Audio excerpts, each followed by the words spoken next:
Welcome to number 36, Chinuch at Home. Thank you, Yeshiva Dachelia of Flatbush and Chazak and TorahAnytime.com. Here is a story. Once upon a time, your neighbor knocks on the door. You open up, and he has connected his hose, which he's holding in his hand, to his sewer. And he starts hosing down your front room, the floor, the ceiling, the walls. You can hardly catch your breath, which you're not sure you even want to, before he says, I'm sorry, I ran out. I'll be right back. And he runs out and comes back a few minutes later. He knocks on my door again, and I open up. And he says, I've got a much better supply now. I've actually hooked up the hose to all the sewers of every single house in the neighborhood. And he starts hosing down, going upstairs into the kitchen.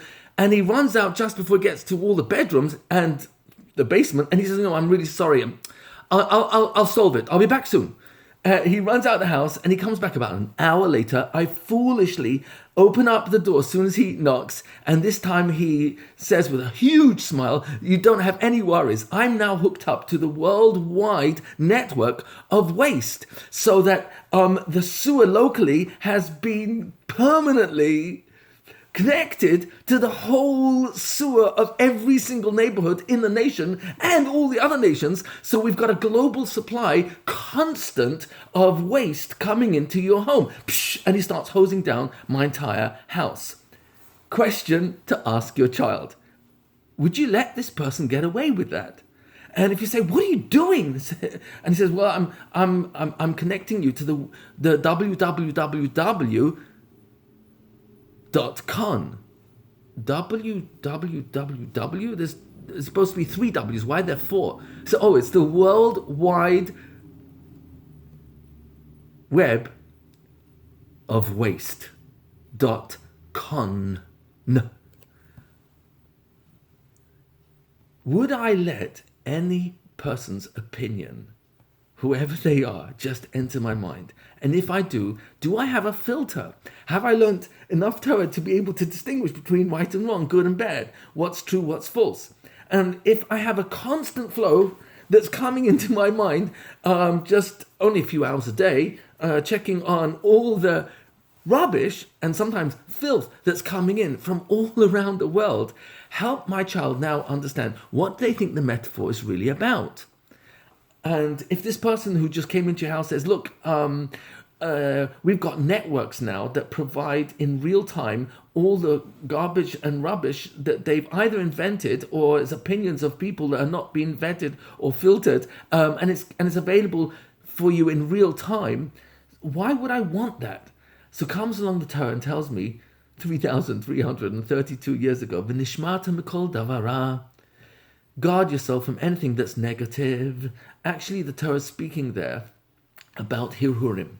You see, the true filter, I agree, we need filters on the phones and we need filters on all the devices. But the real filter, which the Torah gets to the core of, because it doesn't tell you any other filter, is this one over here.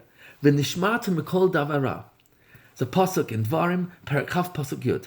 And the Gemara, Avodah Zarah, Daf Chaf, Amud Aleph, I think it is, tells us that V'nishmata mikol davara is referring to a hirhur ra.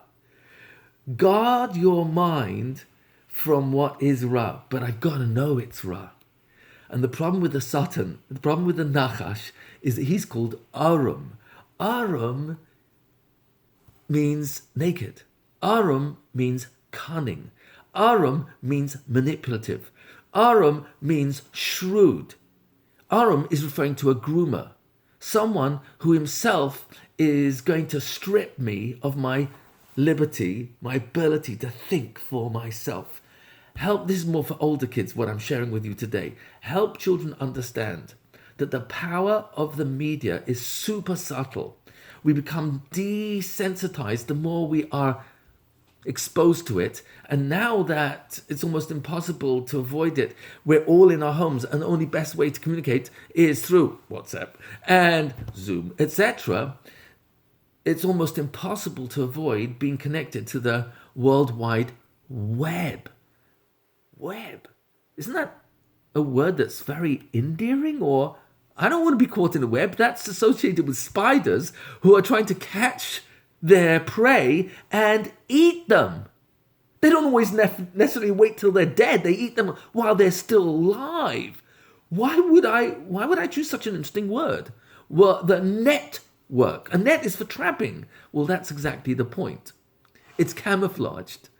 And so help our children understand we're living in a world where imbuing ourselves with Torah helps us know what to filter. Mikol Davara.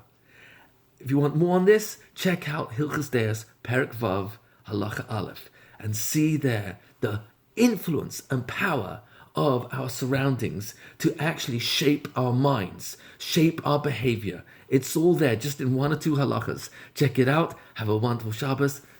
Hatzlacha Rabbah.